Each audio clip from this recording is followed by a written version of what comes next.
Thank you. I appreciate the opportunity to be here with you today. I'd like to thank Kevon, Erica Williams, and Dara Tribble for allowing me to present some really important information to you here today. I had the opportunity to come to the safety meeting in June, and part of it was to see the auditorium, see what I was going to be facing, get an idea of how the meeting is run. But I left that meeting highly impressed with the detail, the organization, and the scale of the storm response. For me and my family, a power outage is an inconvenience. We're dialing the number to call, report the outage, waiting to see when's our power going to come back on.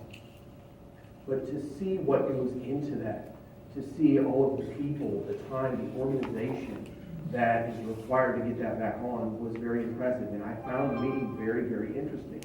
Although one thing did kind of concern me a little bit. They talked about the 10-year cycle of the hurricanes, and the last major hurricane to hit Alabama was in 2005. According to my calculations, that puts the next one somewhere around this year. So I trust we're in good hands, and I know you'll all take good care of us. I've got some great information that I'm going to be sharing with you today that I hope you'll find useful, and you can take something away with you to help you be healthier. Now, before we get started, how many people have ever been to a chiropractor before? Okay, that's great. How many people have no idea what a chiropractor does? Okay. According to the World Health Organization, the WHO, chiropractors are the spinal health care experts. Now, I'm going to be going over that in detail a little bit more of what that exactly means, but based on that definition, that's where we're going to begin. There are many harmful health effects that can occur due to sitting for hours on a daily basis. And it has been said that sitting is the new smoking. So I'm going to be sharing some of the problems that can occur and things that you can do to try and prevent and correct problems here today. So we'll get started. Does anyone look like this when they're sitting to work on a daily basis? Leaning, bending, and slouching forward puts increased stress on your neck, your shoulders, and your upper back.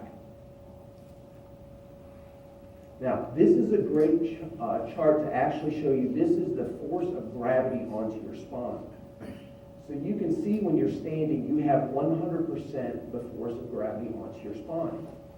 When you sit, it actually increases by 50%. The reason for that is your legs. Your legs act as shock absorbers, and when you're sitting, you no longer have that.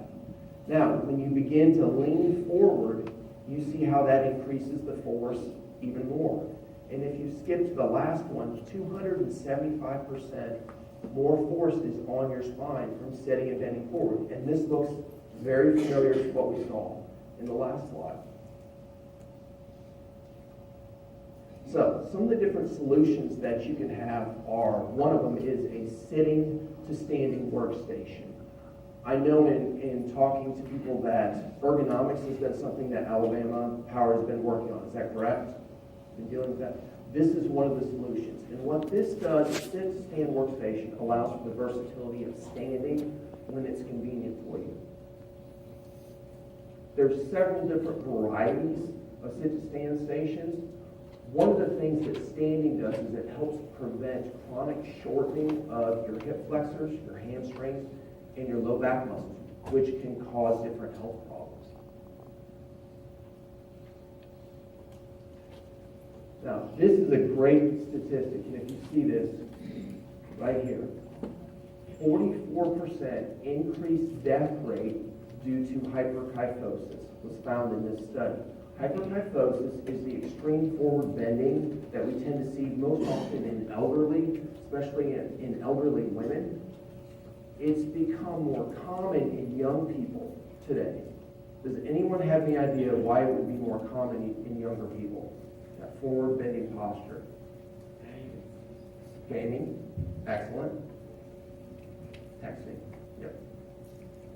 got it. The cause of death, the increased death rate of this was due to cardiopulmonary problems, atherosclerosis, and pulmonary dysfunction. And what it was coming from, it's a mechanical inhibition of the thoracic sympathetic nervous system, leading to increased sympathetic tone, your fight or flight response. It's mechanically, it's that bending forward. It physically causes problems with your nervous system that controls your fight or flight response, causes you to get stuck in that. And I'll talk more about that later. So the key to everything is spinal movement. And this is this is one of the most fascinating things. If you see this number, 90% of all stimulation and nutrition to the brain is coming and generated by movement of the spine.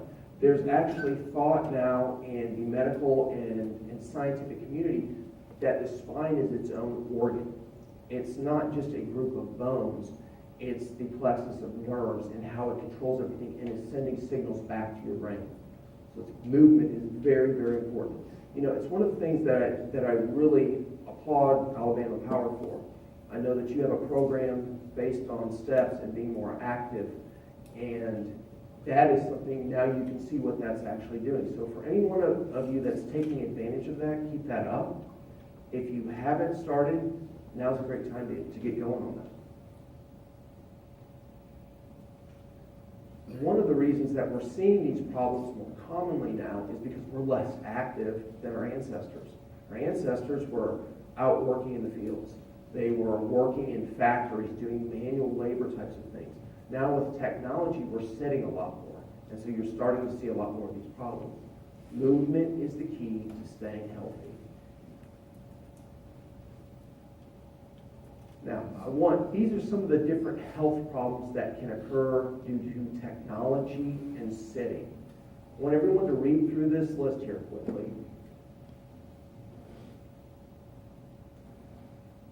Raise your hand if you are or have been experiencing some of these different problems. So this number is going to hold pretty true. It's very common to see a lot of these things, and we're seeing these more and more frequently. Now, this is one of my favorite charts. So the gaming, the ones that talked about texting, this is going to show what it's actually doing to your spine, the forces that are on your spine from this. There's actually a condition now called texting neck. Seriously? All right. So the one all the way to the left is looking at the force of gravity onto your neck. And you've got approximately 10 to 12 pounds of pressure onto your neck and your upper back just from gravity, just from standing there. Now, as you begin to bend your head forward, for every 15 degrees of motion that you bend your head forward, you can see roughly a 12-pound pressure increase on your spine. So by the time you actually get to 60 degrees of bending, which is a very common position if we look at texting, 60 pounds of pressure is actually being put onto your neck and your upper back. If you think back to the slide previously, the 44% increased death rate, this is that increased mechanical force that's being put onto your spine. One of the things that you can do with this, I'll try and give you some different ideas. If you are texting, if you are on your phone, is to bring your elbows up and have your arms here into this position. Just so everyone can see, I want you to bend your head forward in a position like you were texting. Or look at the person next to you that might be actually texting right now. Feel the stress, the increased stress that you have on your neck when you're in that position. Imagine doing that for hours and hours on a daily basis. So here's some of the different things that you can do. One of the best things is an exercise called wall angels. This is something you can do just about anywhere. What you're going to do with this is to get your head, your back, and your arms up against a wall. Have your knees bent. And it's like we used to do in the snow. You're just going up and down. It's actually a lot harder than what it looks to keep your arms up against the wall, because of tightness in your shoulders and into your chest muscles. The tendency is going to be to want to pull forward. This exercise works the muscles between your shoulders. It also is a good stretch for your shoulders into your chest. As I mentioned, from being forward, from being rounded forward and working in a forward position like this, our chest muscles and shoulder muscles tend to get very tight. Stretching in a doorway is an excellent stretch to try and release those muscles and get some of the pressure off of that area. So what you're going to do with this is keep your eyes forward, keep your head up. Once you get into this position, just use your breathing. I never count. I use 2 to 3 breaths. Sink in just a little bit deeper. And you can do this just about anywhere. Another terrific stretch for muscles that tend to get tight for your hip flexors from sitting. That's one of the things. From being in that bent position, your hip flexors get chronically short. So we want to stretch those. A lunge stretch is excellent to do that. Just make sure with this, your pelvis is forward, your knees are over your toes, and your head and your chest are up. Once again, use your breathing. Once you get into a position where it feels just a little bit uncomfortable, breathe as you exhale, sink into it just a little bit deeper. This is another lunge stretch. You can go a little bit deeper. All of this is based on your flexibility. The other thing is you can turn this into an exercise. You can do a walking lunge, and this will work all of the muscles in your lower leg as you're actually stretching. So explain a little bit about chiropractic. I included the date on there because a lot of people think that chiropractic is a new profession. It's actually been around since 1895. For any of you that watched the TV show Cheers in the 80s with Sam Malone, Cheers was also founded in 1895. So there's an interesting trivia fact on that. Next month is actually the 120-year anniversary of chiropractic. So we have a lot of research and a lot of years of experience in terms of what we've been doing. With chiropractic, what we're trying to do is find areas in your spine where the vertebrae may have misaligned and are causing health problems. You have 24 movable bones in your spine called vertebrae. They can, through stress or injury, twist out of position and put pressure onto the joints. That causes irritation of the nerves, and your nervous system controls your entire body. So that could be why you're having some of the different health problems that you're having. What we do is we examine the spine to see if you have any misalignments. Check to see the actual motion, alignment, and tenderness of the vertebrae. We measure muscle activity and nerve function with some technology I'm going to discuss later called surface EMG. Once I've had a chance to study the test results, we sit down, I discuss the findings, and at that point, that's when I give my recommendations. And also if I need to make any referrals at that point. Now, this is a great chart to show the connection between your brain, your spinal nerves, and the rest of your body. This is what we're working with. You can see the nerves from your neck go up to your head, go to areas like your eyes. This can also be where you have sinus problems from it. Migraines, I know, was something I discussed with somebody earlier.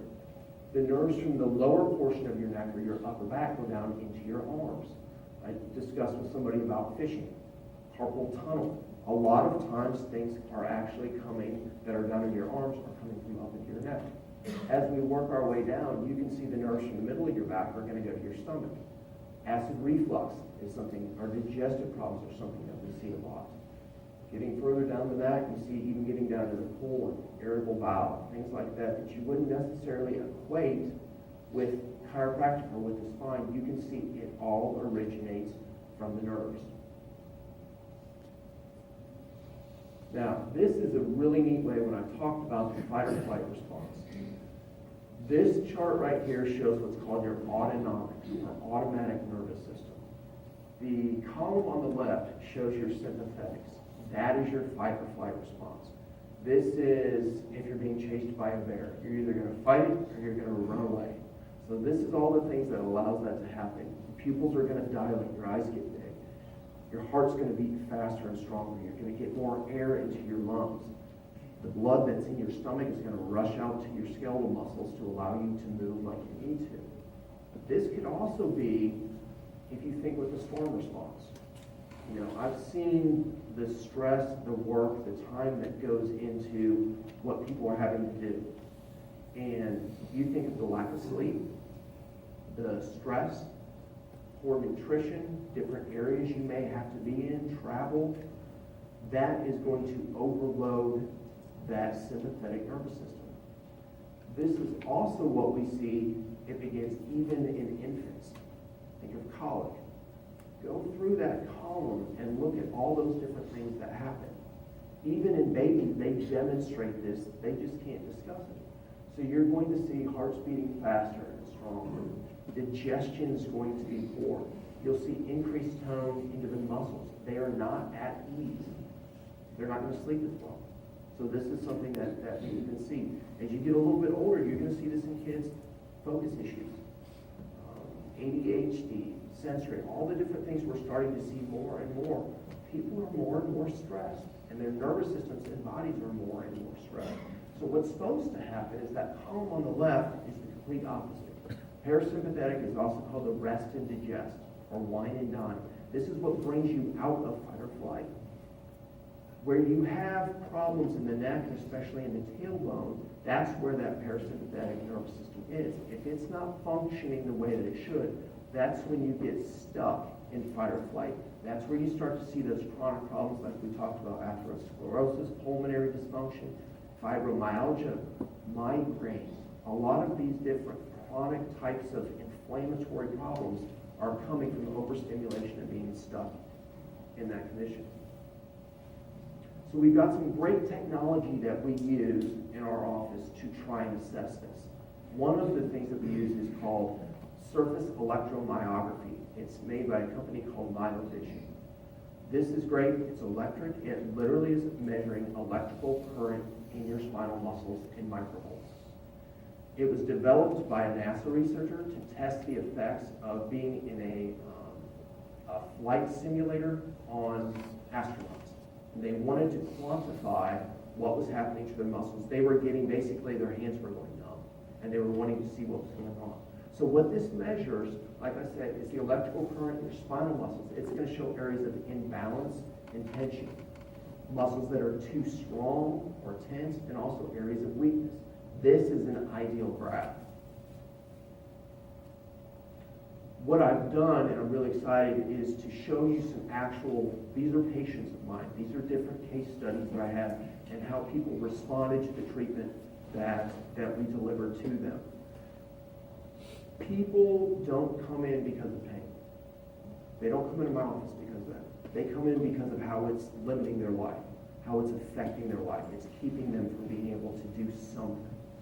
So this person came in, we've got a 65-year-old male attorney. He's a partner in a very large firm, a lot of stress, sits all day, works on a computer. So he came in, he presented with neck and right elbow pain. He'd also had 2 neck surgeries. They had told him there was nothing else you could do. It's probably coming from your neck. We've done everything we can do. Luckily, his personal trainer works at the gym where I work out and said, hey, go see Dr. Hassig, see if he can help you.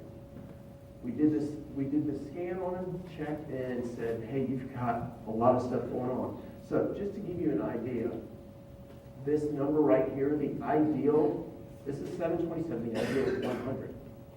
So there is a lot of inflammation. These numbers that we're seeing here should be 0. That's showing how much more tension there is on one side compared to the other. So we began treatment with him. This was his first one. After 4 weeks, here's the second one. At this point, he was no longer having the arm pain because the arm pain was coming from his neck. He had great reduction in his neck pain. He was doing better. Based on that, we continued with what we were doing. And this is after another 4 weeks, 8 weeks total. You can see 727 down to 107. It's not perfect, but this is a lot better. One of the things that he came in for, he loves to play golf with his adult sons. And he also loves to travel. He wasn't able to do those things because of the pain. And he's now able to do those. I know he mentioned to me 4 weeks ago, he played 36 holes 3 days in a row. Now, I don't know that I would recommend that, but he's doing a lot better. So at this point, we reduced his treatment from 3 times per week down to every 3 weeks for prevention. Second person that we have, a 47-year-old business administrator. She came in, she was having pain in her neck, her jaw, her arm, her back. Loves to garden and work around the house. Wasn't able to do that. So if you look at all that's going on in your spine, all the inflammation in this area, we assessed her, we began treatment. After 4 weeks, see how much that's dropped. At this point, her arm pain and her jaw pain were completely gone. And her neck and her back pain were reduced by 60%. Based on that, we continued with what we were doing. You can see at this point how much lower all of this is. She actually, it's below 100. She's got some of these areas where you see yellow is weakness. It's a chronic problem. She'd had this for about 20 years.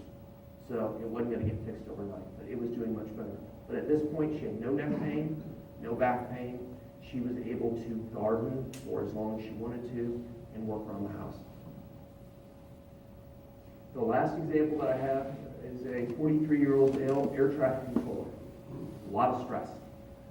Sits all day for long shifts, 12-hour shifts typically.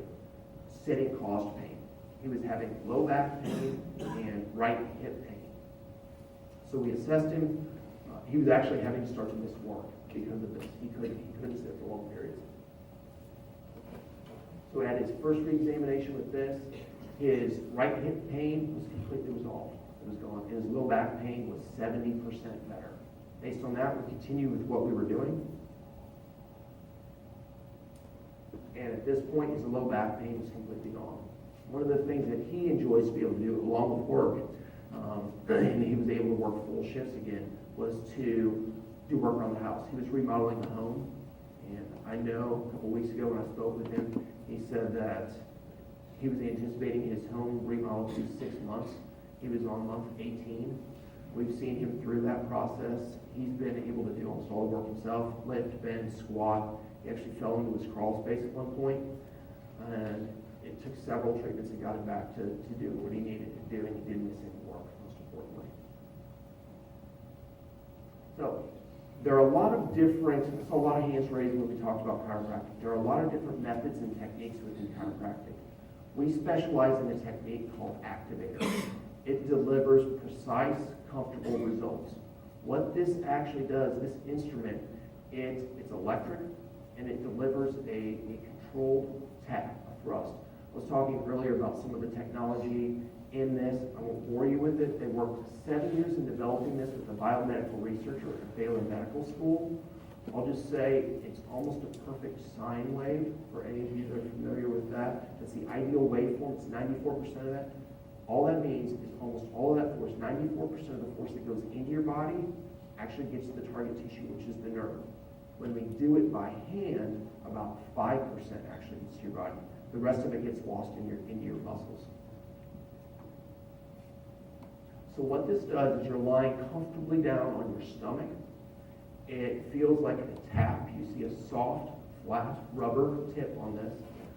It's very gentle, and treatment is usually delivered in less than 5 minutes. There's no twisting, popping, or cracking with this. So chiropractic is a family affair, from geriatric to pediatric and everything in between.